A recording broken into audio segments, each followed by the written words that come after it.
Get ready. 5 seconds. Mr. Vice Chairman, I was speaking about the need for developing a strong UN delegation.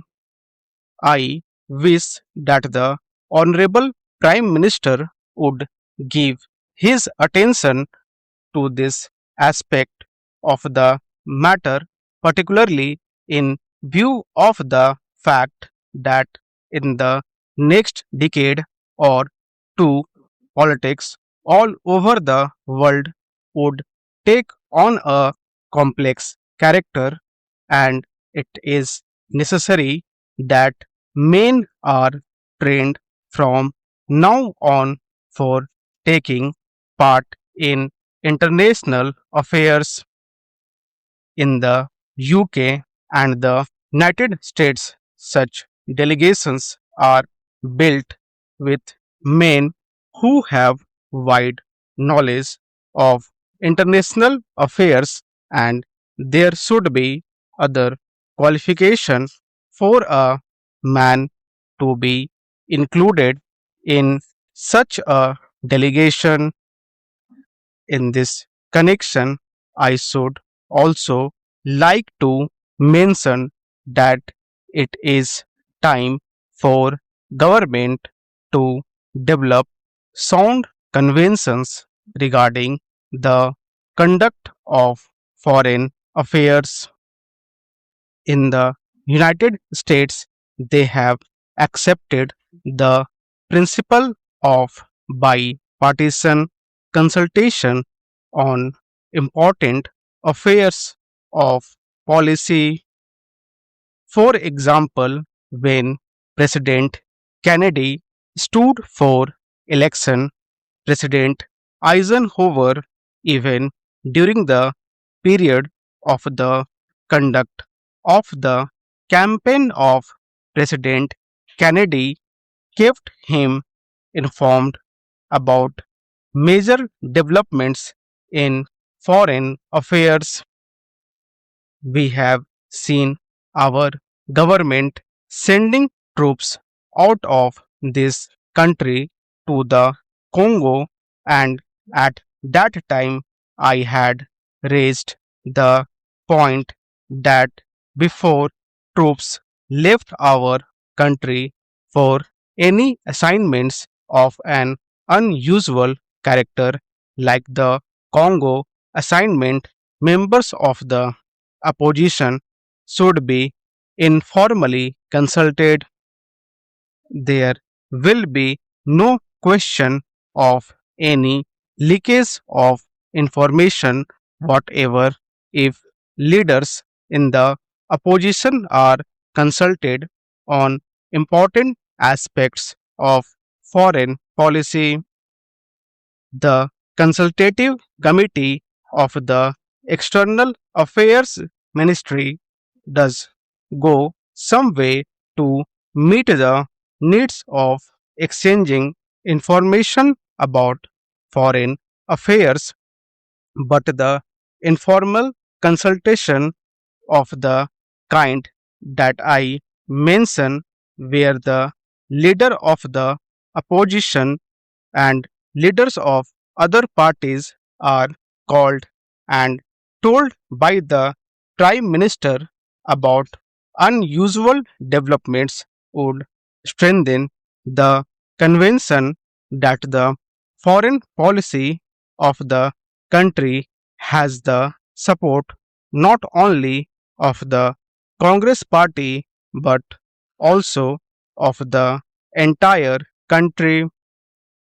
I was speaking about our external publicity, and it is a subject on which I think I can speak with some confidence, as I have been an old time newspaperman in this country. The material which is sent out to foreign countries is extremely scrappy and useless. There is included in these messages some statement of what this minister was saying somewhere. We are trying to give publicity to ministerial activities, and it is inevitable that some such publicity should be given because ministers are in charge of the government, but one abroad does not get a real idea of what is happening in the country. I would like to suggest for the consideration of the External Affairs Ministry that they should send a fortnightly assessment of what is happening in India, written dispassionately, not to please a minister or to highlight something that he has done, but to give an objective assessment of what is going on in the country.